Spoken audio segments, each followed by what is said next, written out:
the age of 15, I was in a relationship and I was abused.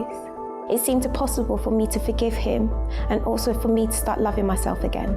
I started to hate him, and not only just hated him, I also started to hate myself.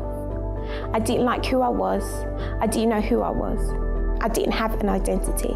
And because of that, I started to have suicidal thoughts, and I began to change the outside appearance because I did not like what I saw in the mirror. So I began to shave my hair, and I also started to starve myself. And through this, I became more and more closed. I became very defensive, moody. Even at home, I wasn't a good role model at home. My relationship with my mother went from bad to worse. I started to blame her for what happened to me as well.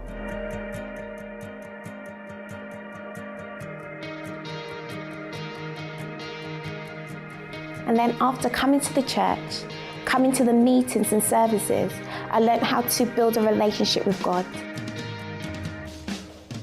And when learning to build a relationship with God, I learned how to love God.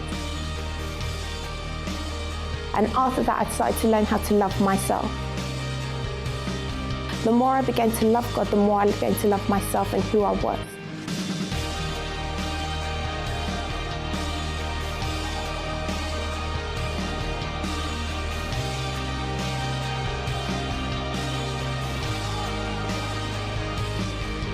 After 4 years, I managed to forgive him and also to start loving myself. And today I'm happy.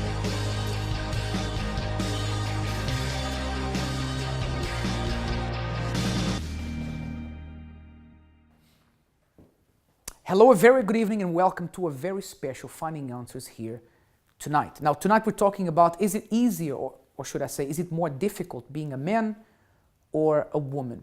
And I'm going to go straight to Victoria on this one. I'll tell you why. Good evening, Victoria. Good evening. I'll tell you why.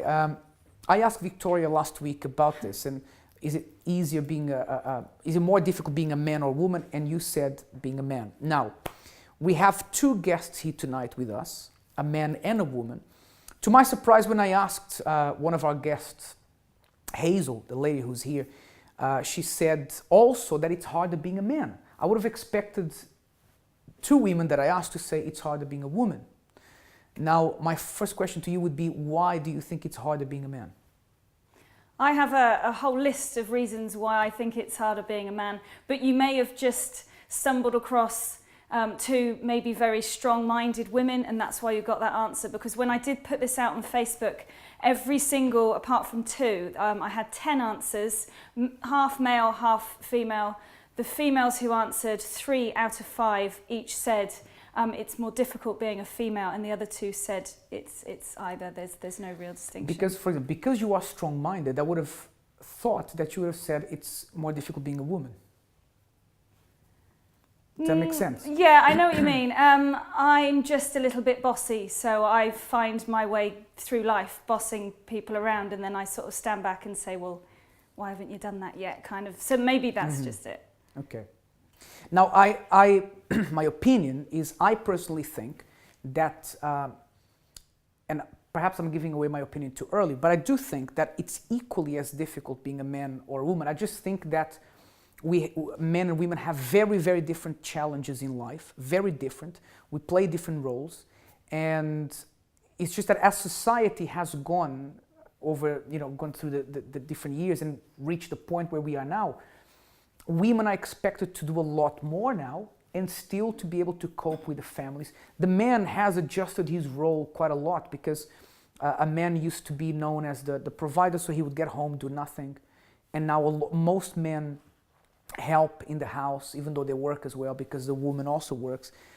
The roles have changed a little bit. I had a long argument, a discussion, shall we say, a couple of years ago, a discussion that lasted about 2 hours, with a young female politician who said that women are equally as good as men at everything, and that's not true.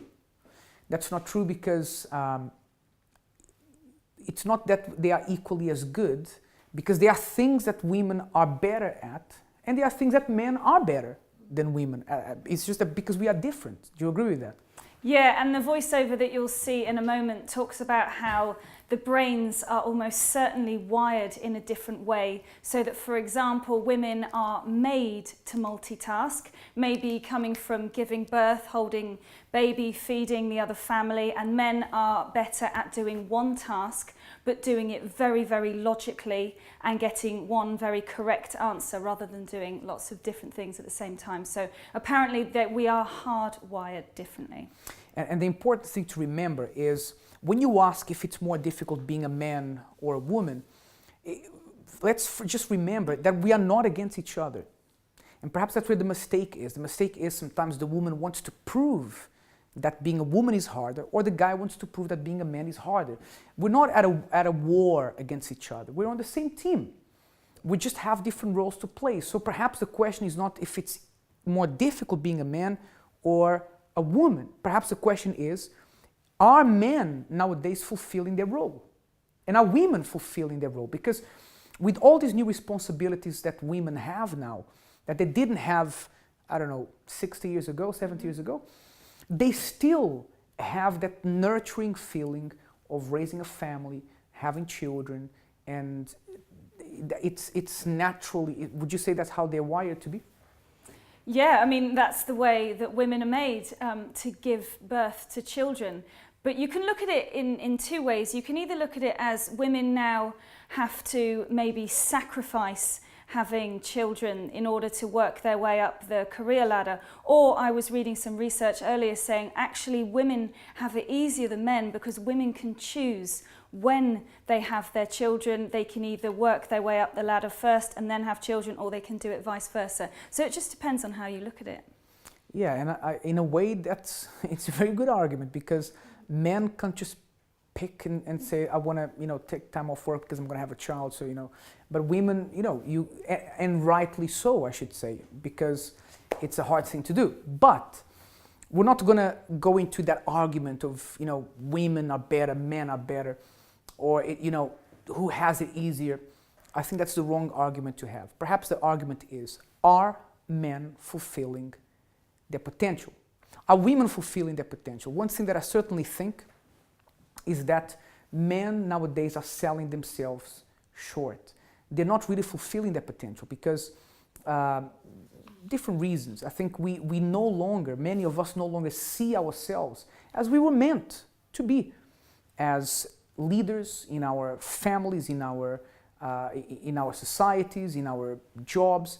And remember that, when you say leader in a family, it may be something controversial to say nowadays in 2014, but the truth is that a man is expected to be a leader, even if subconsciously that is expected of him. Do you agree with me? Yeah, I would call it more of maybe of a protector or of a provider back in the day. That they would always be seen as protecting and providing. But now the protection, maybe that one's still there, but the providing in the capacity of them being what we would call emasculated, so a man feeling less of what we would traditionally call a man. But a woman still expects a man to make decisions. Or we like them to think they do. But I believe most women, they expect men to make decisions. And of course, decisions are made together, right, with a partner. But ultimately, a woman wants a man who knows what he wants, who says, I want to do this, and I'll give you an example. Simple, perhaps we're going a little bit off the topic here, but just an example. I remember I went for lunch once with my wife, and we were debating for 2 hours where we were going to go. And I was telling her, come on, you choose, anywhere you want. And she would say, no, anywhere you want. And then I would say, this place, and no, I don't really like that place. Okay, that place, no. Then after 2 hours, I said, listen, we're going to go here. She said, I don't know. I said, we're going to go here. And she loved it. And sometimes I have the same argument all the time. Yeah, but it's a silly example. But actually, I think a man is expected subconsciously, even if subconsciously, to be a decision maker, to be someone who knows what he wants. And perhaps because nowadays that is not asked of us anymore, we've put that role to the side. And I think that's wrong. I think we have to assume our role and work. If you're in a marriage, in a relationship, you work together with your partner. But ultimately, fulfill the role that you have. Now, Feel free to call in today and disagree with me if you want, if you have very radical views on how relationships should be, men should be, women should be, by all means. It doesn't mean that you're right. It doesn't mean that you're right. Perhaps I'm right. Perhaps I am, and I have no problem saying that. Perhaps I'm wrong and you want to tell me that I'm wrong. But one thing I'm sure, I don't think that it is harder being a man or harder being a woman. I think that we have to understand we have different roles to play in society, and providing you fulfill your role, what you were made for, the way that God created you to be, then you can fulfill your potential. Unless you do that, you will always be coming short on what you should be doing with your life. Today I'll introduce you, after the break, to two people who are here with us, a man and a woman, who are successful in their careers, but they've also built successful marriages, successful families. So you could say they've got the full package, and that is to prove to you that whether you're a man or a woman, although there's different pressures to life, you can make it work. If you're a man who perhaps you feel that you've been failing your family, you've been failing yourself as a man, if you're a woman that you feel you haven't been able to reach your potential, fulfill your potential, perhaps you feel that you're falling short every time you try to achieve something, that nobody recognizes your work, recognizes you as a woman, your value, then, and you want to change the direction of your life, then stay where you are, because you will hear these two amazing stories today, and I believe they can motivate you to go further with your life. Here's the video that Victoria spoke about just a few minutes ago. Is it more difficult being a man or a woman? Let's look at the physiological differences between men and women's brains first. Men and women's brains are physically different, and this does have an effect on how the genders see the world. This means that the genders have different perceptions of a situation, which evoke different emotional responses. Don't confuse equality with difference. Men and women are different in many ways, but this doesn't mean good different, nor bad different, just different. A study by the University of Pennsylvania claims that men's brains and women's brains are hardwired to excel in different areas. That means that although they take in the same information, they will process it very differently. They used MRI imaging and found that, for example, women are better at multitasking, but men are better at concentrating on a single task. But is one better than the other?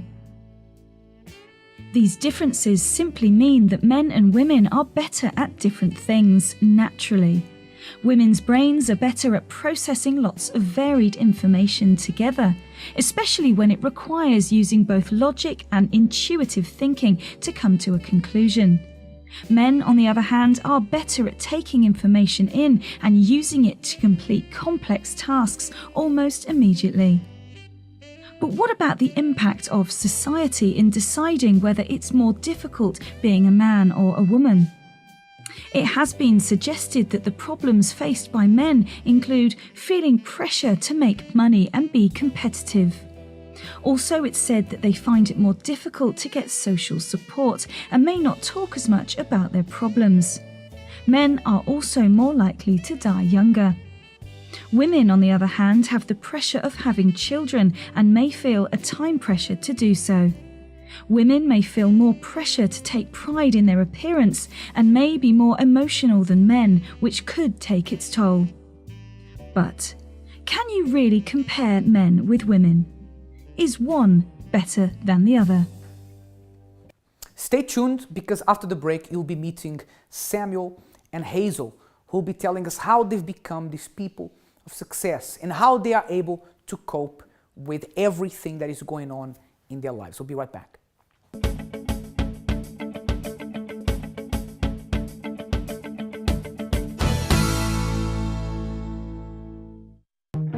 What would you do if you had to protect a great treasure? If the answer is obvious when it comes to material wealth, it should be even more obvious when the treasure is greater: your marriage. In Bulletproof Marriage, the couple Renato and Cristiane Cardoso offer solid guidance to those who appreciate the value of their relationship and want to shield it against the risk of divorce. Besides their years of counselling thousands of couples, Renato and Christiane present the hugely successful TV show The Love School, as well as marriage courses around the world. In over 2 decades, they have lived in 3 countries and have given hundreds of talks in more than 30 countries. Speaking from their long and sometimes troubled marriage experience, the couple offer practical tips to protect current and future relationships. To order your book online or for more information on the Love School event 2014, visit our site, theloveschoolevent.com. This event was brought to you by the UCKG Help Centre. Hi, the Chrissy B Show airs live on Mondays, Wednesdays and Fridays, coming to your homes with entertainment, life issues as well as hard-hitting topics, coupled with friendly and practical advice. I love to look at the happier side of life and believe a person can achieve amazing things when they put their mind to it. The Chrissy B Show, always aiming to show you the happier side of life.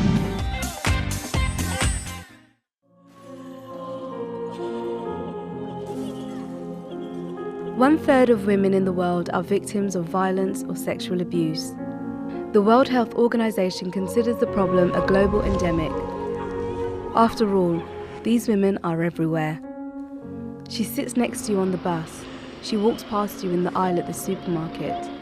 She could be your manager, a friend, your sister. She could be the person you least expect. For this reason, let us break the silence. The Rahab Project invites you who have been a victim of physical, verbal or sexual abuse or any other form of domestic abuse to participate in a meeting aimed at your physical, psychological, emotional and spiritual freedom, promoting peace to all women who are or have been victims of abuse. For more information, call 020-7686-6000 or visit our website uckg.org/Rahab.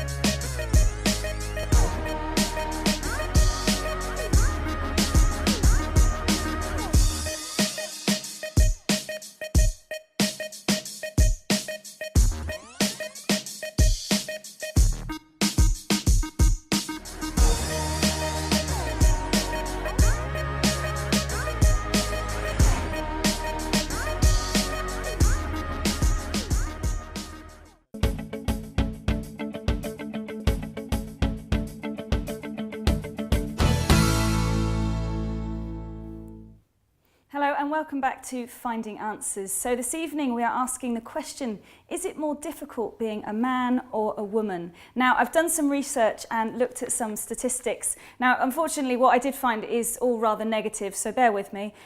So I looked at first of all the advantages of being female, and what I did find is basically just all the disadvantages of being a male. So, for example, girls are outperforming boys in education at nearly all levels. Males are more likely to be involved in violence, abuse, and take drugs and be alcoholics. I told you it was going to be a bit negative.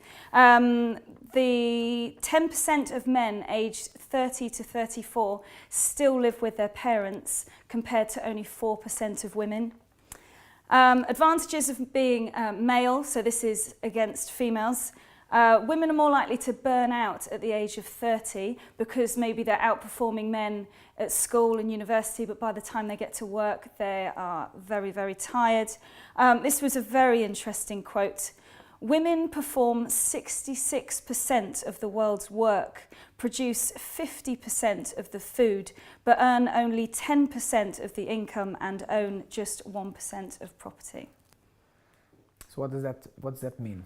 That means that women may not be getting the recognition that they need, or something is going wrong in the system that isn't allowing or encouraging women to maybe own their own property or to be paid an equal salary. And although women have come a long way in that respect, in getting more recognition and being part of society more, which is great, I want to refer to what we said at the beginning of this program. Tonight's program is not about arguing who's better, and it's not a war against each other. It's about making people understand that a man complements a woman and a woman complements a man. We're not better, we're not worse, we are different, and we are different for a reason, right? So it's very important to understand that. Now I want to introduce you to Samuel and Hazel, who are here in the studio with me today. Pushing me for the rest of the week, so it's like a boost. Things were really tight. Today, the way I see myself is completely different.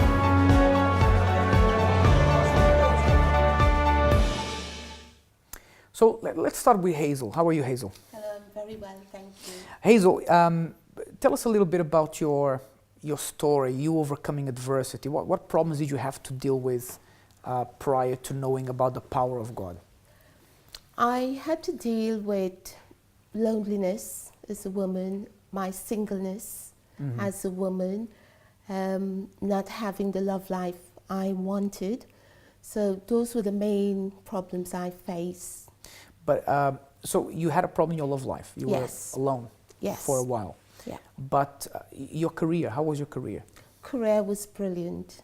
Career was brilliant. Everything was going well, in the right direction. Could we say that this is a modern day problem now? Oh, it's very common. It is Because- a modern day problem. Because going back quite a few years, you know, women would probably not be in that situation where their career was brilliant and they wouldn't be building a family. It would be the opposite. They would build a family and then, if possible, they would have a career. That's right. Nowadays, women have careers, and that's great. Yes. But would you say that people are now putting careers in first place and families in second? Indeed, indeed. You spend a lot of time, a lot of energy focusing on your career, and maybe it's one of the reasons why, you know, women are suffering in the area of their love life, lack of families, etc., because you do get more focus on your career. Is that what you did? I think maybe looking back now, possibly, I did. I spent a lot of time and energy focusing on my career, but part of it, I would also say, because I didn't have a love life to focus on, I used that time and energy to focus on the career. Right. So it could be a bit of both. How difficult is it to know that you're doing well, that you're achieving things, and you have nothing to worry about in terms of your finances, in your career, but you know that, you know, when you go home, there isn't anyone there for you to talk to, at least not the kind of person you wanted to be talking to, and you can't do things together with that person. How difficult is it? You have the satisfaction of your career going well, but the dissatisfaction of not having a love life and, you know, wanting to have a love life like anyone else. Can one thing replace the other? No, it can't. Definitely not. Is It's two different things. Is it important to have a successful career? It's important to have a successful Is it important to have a successful career. marriage? It's very important to have a successful Which marriage. one is more important? I would say the marriage is more important because from the marriage you can build other things. But if the career is first, you cannot build a family. You cannot build other things. And that's not saying that you should wait to get married so that you can then go and get a job, right? No, not It just at means all. that you can do two things simultaneously. You can, you know, fight to have a good career and be successful while building a family as well. Indeed, indeed. It's all about balancing yourself, time management, having effective organization skills, prioritizing, reprioritizing, evaluating your progress and how you're doing, but juggling, and it is possible. Now, I've over the past few years, I've been working a lot with people and their relationships, love life relationships, marriages, and I've come to know a lot of people who are now in the situation that you were in. People who are very successful in their career, are recognized in their career, and they, for some reason, their love life hasn't really taken off. So they feel, like you said, they feel alone, they feel like there's something missing. And, you know, I think it's important for a person to understand they should never give up on that part of their life. Absolutely. That, you know, you can still find happiness. That's not because, you know, you've reached a certain point in your life that you can't look at that anymore. Would you agree with me? Totally, totally. While being single, I developed myself as a woman, try to be the best that I can be while also developing my professional and my academic side, because I believe one day I would meet that right person for me. So I didn't stop and allow time to stand still while waiting for Mr. Right.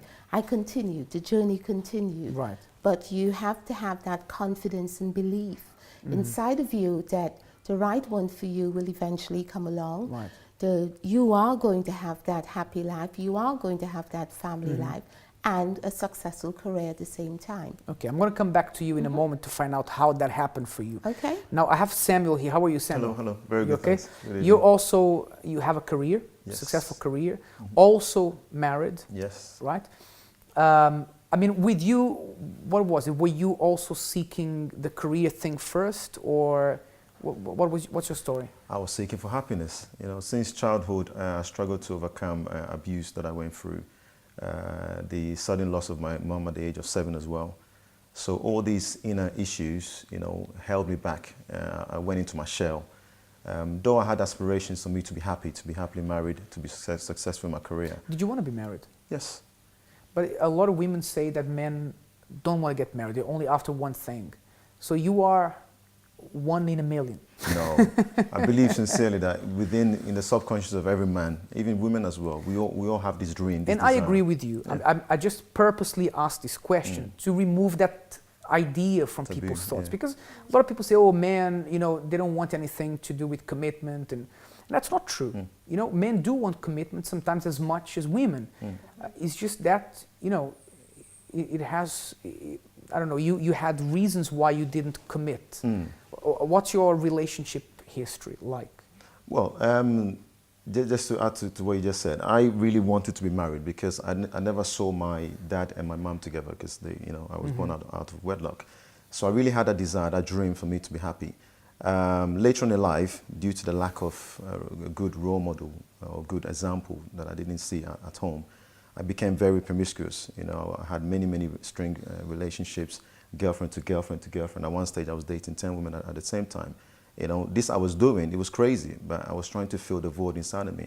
Not because I wanted to be that way, but I was trying to find the right person with many different wrong What did you reasons. think? Did you think that the more people you would date, the more chance you would have of finding the right person? That's what you Exactly, thought? exactly. Completely wrong thought. Exactly. Crazy. You had some issues. I did have issues. And Because that's completely the wrong way to do it. And I was getting further and further away from the dream that I had inside of me to be happily married because, you know, I was destroying that dream. You were destroying the dream, you were destroying yourself, and along the line you were hurting a lot of people. as well, yeah. Right. I mean, did you get to a point where you put your love life on hold and you focus on your career, or you always actively were looking for the right person? What was it? I gave up on the idea of actually getting married, to be honest with you, because after having so much failures, you know, inevitably you become kind of like, I became disheartened, you know, I didn't see a way out. So you are right, I started to focus on myself because I knew that I can change. I knew that change was possible, that I can achieve those dreams one day. So I decided to work on myself, you know, to change my attitude towards not only myself, to let go of the past, forgive myself for all the wrong things I've done and all the people I've hurt, and start rebuilding my life again. And then, long way down the line, I started then focus on my career. You know, wanted to be successful, open a business as well, and I put all my effort into that. Now, before you came to the church, because both of you are attending. Actually, you are assistants of the church. Yeah. You now help other people. Yes. Before you came to the church, did you think it was possible to have a successful relationship and a successful career? I believed it was possible, but how I was going to achieve that was the missing answer. I just didn't see a way out. You know, in the world, I saw people succeeding, like you mentioned before, in their careers and failing in their house, at home. And it made it more difficult for me to believe that dream that I had inside of me because of what I was seeing, you know, in society. But nevertheless, the hope was still there. I just didn't know how to go about, you know. Actually, what you said is very important, that you believed it's possible, you just didn't know how. Exactly. And actually this week, this British singer called Emily Sunday, she just announced her divorce from her husband, who was her first boyfriend. She dated him from, I think she was 16. They dated for a year and then, sorry, they dated for I think 10 years. They got married, were married for a year, and then they just announced their divorce because she said because of her touring and schedules, it just didn't work.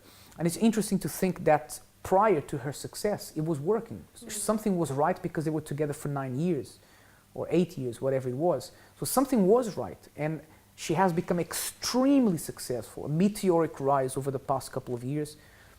And at some point, something went wrong and that relationship went downhill. And she said, because of, it's just impossible to be together when she goes touring and she doesn't see him for 2-3 months because of her commitments with work and his commitments. So for someone like that, it makes people to reach a point sometimes to think, can you be happy with your career and happy in love?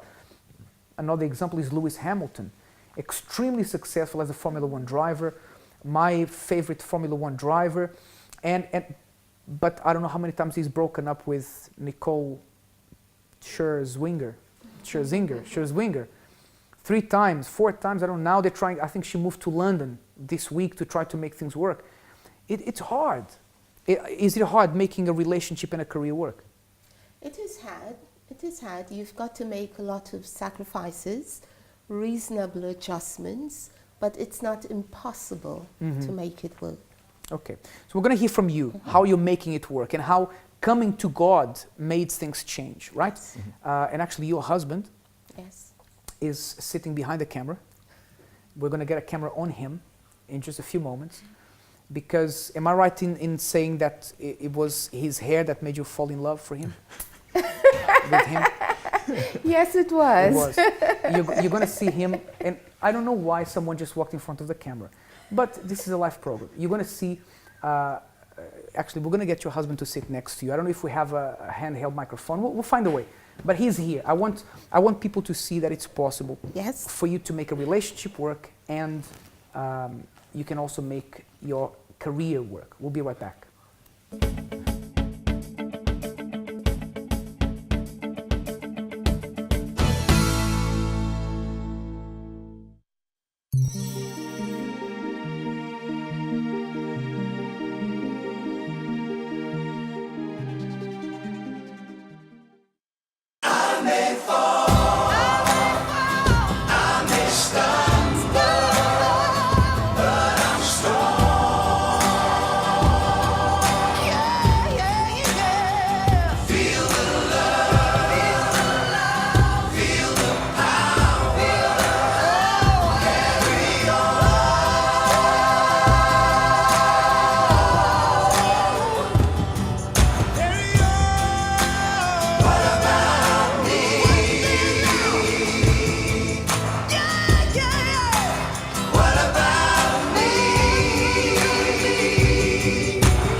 Hello, students. Are you ready to learn about love? Yes? So let's learn to love intelligently. I've never seen poor people say, I hate money. You know what? Money is just a piece of paper.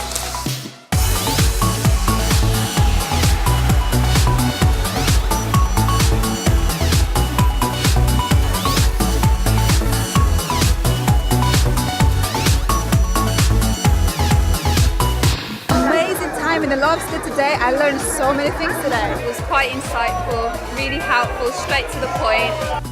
Someday you feel in love with this person. Some days you want to strangle that person. Easier said than done because you're not practicing love with your brain. Why buy the cow if you can get milk for free? She's the only woman for you in the world, and she's going to be always a happy woman, treat you well, and there will be lots of milk as well. I have a good time here, very nice. I feel happy. It was brilliant, it was like I've learned a lot about love. We love Love School! If you weren't here, get the DVD, get the book, invest in your love life. Oh, you want to eat? You want food? Okay. Take us to a restaurant.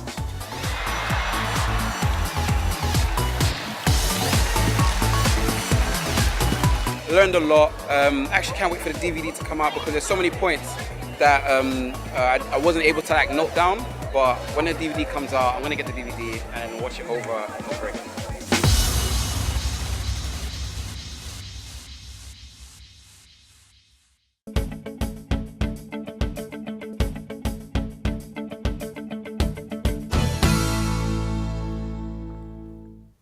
Welcome back. Now, we have a very tight guest sofa here today because we have an extra guest on. Chris, you came here tonight. You weren't planning on being on the program. I was not planning on being here, no. But thanks for being on. Pleasure. So, Hazel, you had this success. You were doing so well. How did you meet Chris? Obviously, you know, I was always having the dream that I would have a love life, a wonderful, romantic, you know, everything that you dream about love life one day.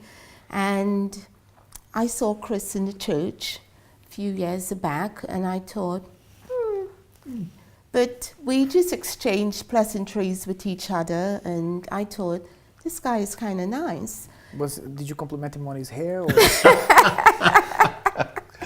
Actually, I did like the hair, or the lack of hair. Like the bald head. I did.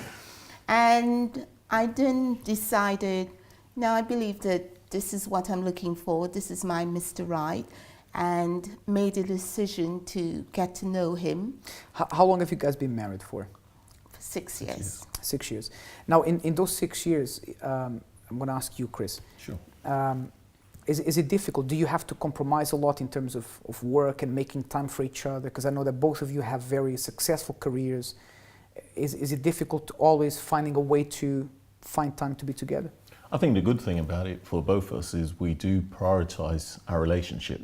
Like our relationship is the center of it all and everything else works around it. So work-wise, all right, so I'll say, what are you doing on so-and-so day if I've got something to do? And she says, what am I doing on so-and-so day? So we work around it to make sure that stays tight in that sort of sense.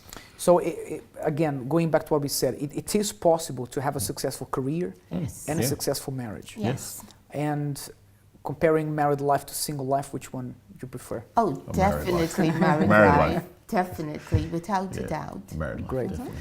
And you know, I was just thinking another good thing about being a man is that if you would make a comment like this to a woman, you know, was it the hair that attracted you to it, she would get really offended. Right? And men, it's a bit different, isn't it? You know, men, I always tell Chris, you know, compliment him on his hair. And actually, I think it was earlier this year that Chris showed me for the first time a picture when he had hair to prove to me that, you see, I had hair. Quite a lot of it. Because I've known him for so many years and I didn't believe it. I thought you were born like that. But if you say, if a woman says that to another woman, it's a problem. Forget it. Yeah. Right? So that's a good thing about guys, being a you just man. roll with it. We just tell you, it's just On the other hand, a woman is much more willing to share her problems with her friends and help her friends with the problems. A man is a lot more detached. So, like I said, it's not who's better, it's that we complement each other very well. Yes. Yeah. Going back to you, Samuel. So you had all these relationships where you didn't know where you were coming or going. I mean, you came to the church. Did you change the way you saw women, the way you saw relationships? Definitely, and I had to change. For me to get to where I am now, I had to change my mentality. Because there's no way anybody was going to marry me if I wasn't transformed, if I didn't change myself. So I saw the need for me to change, not just to get married, but for myself, you know, because I wanted to be that person. I wanted to be that man. I wanted to be that leader of the house. I wanted to be the provider. I wanted to be happy, to be at peace. I wanted to be a role model, an example, not just to my wife, but also to my son. So I had to change. Change was inevitable. You said the word provider. But before you married, your wife had a successful career. Yeah, she was. She doesn't need you to provide for her. Extremely successful. But, and that's the point, your wife doesn't need you to provide for her. But we men have this need to know that we can lead, we can provide.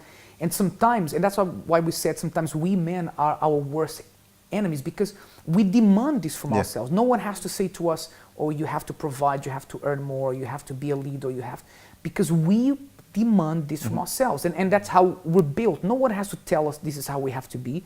It's how we feel and we think that we have to be.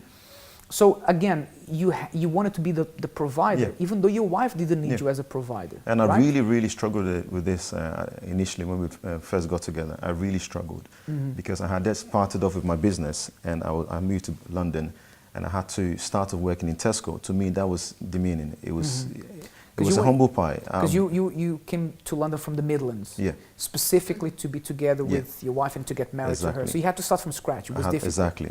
And to make that sacrifice it was really tough for me, really hard. Seeing my wife earning almost 4 times more than I was earning, it was really hard. But I had to understand the principles of starting a marriage, to understand that it wasn't about the money, but also me knowing my role within the marriage and allowing the marriage to be priority, aside from everything else. And then working together with her, because initially I wasn't. I was just trying to run along and trying to conquer and to be successful, but it wasn't happening. I became so frustrated to the point where, even doubts were coming into my mind concerning the marriage, and I really had to change things around to say to myself, listen, what's more important? And since then, we've worked on things together to the point where we have balance in the way we do things. We work together in everything we do. And of course, your career has moved on. Yeah, it's moved on You're now. now doing really well. And I brought both of you here, a woman and a man, to talk exactly about this, that it is possible to be successful in your career, in your hobbies, even personal hobbies. We didn't even mention that, but Chris, I know you like photography a lot, right? Love photography, you are an avid enthusiast for photography, and even that is important to us as people. So the point we wanted to make here tonight, the question was, is it harder being a man or being a woman? And I think the answer is it's both the same. It's equal. We just have different challenges. We have different things we demand from ourselves. We have, and it's hard, but it is possible. With God, it's possible. And I think we should say to have the full package. Yeah. Would you say, would you say that you have the full package? Oh, I'd say we've got the full absolutely. package, yeah, Absolutely. definitely, in that sense, everything's balanced. In the right, I'd say so. And you've been on the show with your wife before. Yes. With Mary Danquah, right? And would you say you have the full package as well? We definitely do have now. It's like you just saying. I've never been so at ease with myself, in all my life, and I have so much fun now. I'm able to have time not only for my career, but for my wife, for my son. Even for my own personal leisure things, running, jogging. Everything we do things together, going out on dates.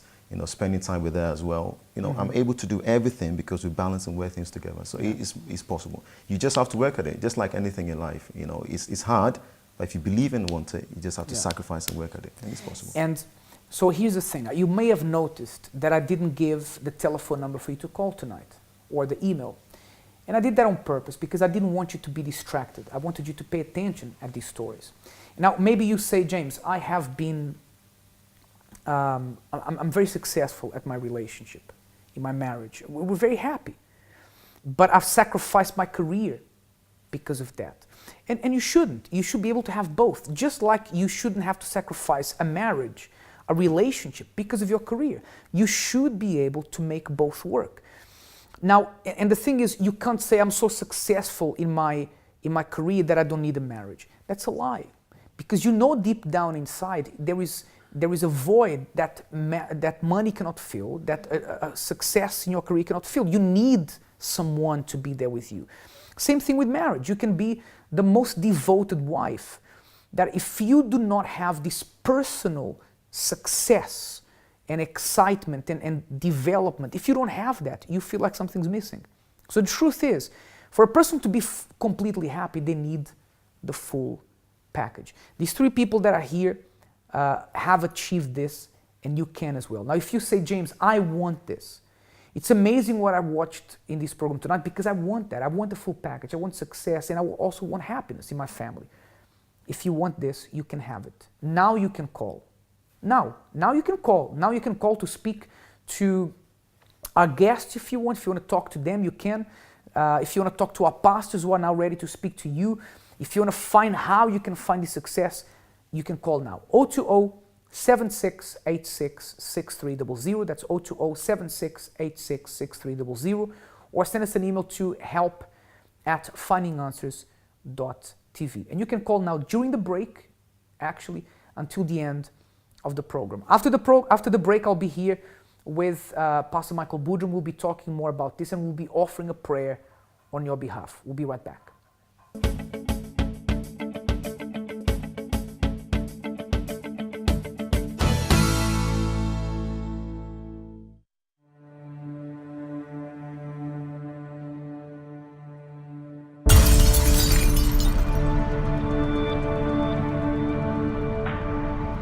How do you heal the wounds of a broken soul?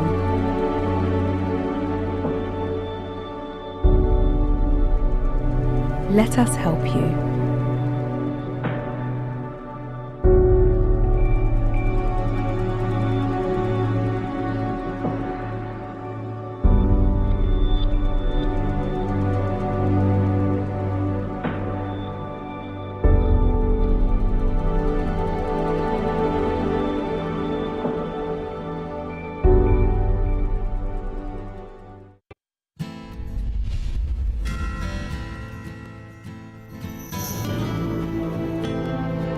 As a man, I understand the struggles men like me go through. They need to be strong always and not to show any weakness, even though it's there. To be a leader to our family, to our wife and kids, when we really wish someone else would show us the way. To choose what is right in a world of wrongs. To admit to our mistakes when our egos don't want us to be exposed. To learn to be a man when we're still only a boy inside. Being a man is not easy. But hard is also a part of being a man. We don't like anything easy. We want challenges. We want to prove that we can do it. That we are bigger than the problems staring us in the face. That's why we go to the moon, we climb the Everest, we sail around the world, and build fast cars. We like the feeling of accomplishment. And please don't ever tell us it can't be done. We will die trying. Being a man is not easy, but we wouldn't have it any other way. And yet, the true conquest of a man is not measured by his money, power, or fame. His greatest achievement is to overcome himself.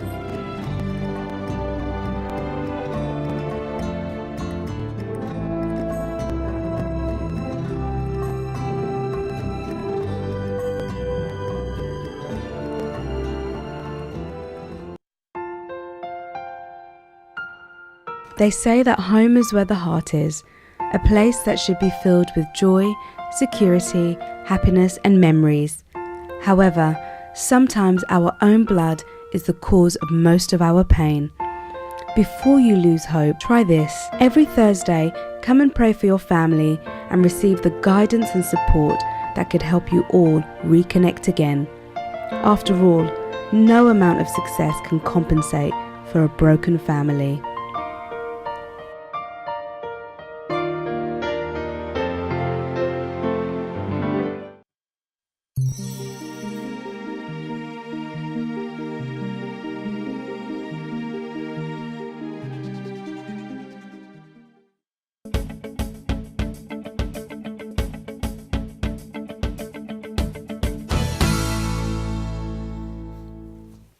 Now, I want to draw your attention to a very special program we'll be having next week, Wednesday.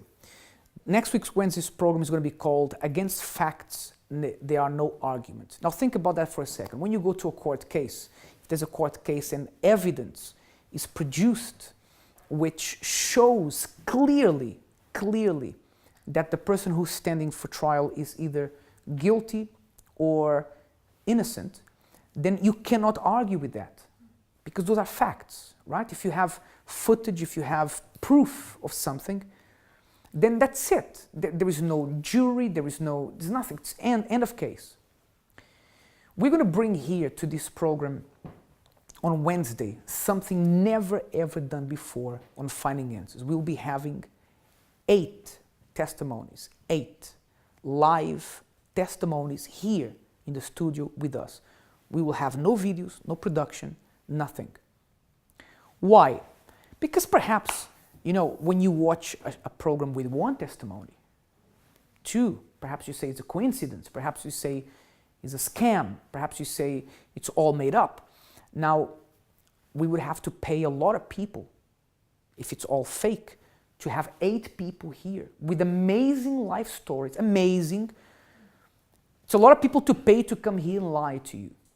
And that's why we're calling this show Against Facts, there are no arguments. You will not be able to contest what is here because there will be facts. People that will be giving you proof of how God transformed their life. So perhaps you can say, I've never seen God, but you will never be able to say that you've never seen His power, because through these people's lives, you'll be able to see God's power. I have Pastor Michael here with me. Good evening, Pastor Michael. Hi, good evening. And a lot of people have this thing of saying, I don't know if God is real, if He is true, because I can't see Him. I only believe in science. I only believe in what I can touch, what I can see.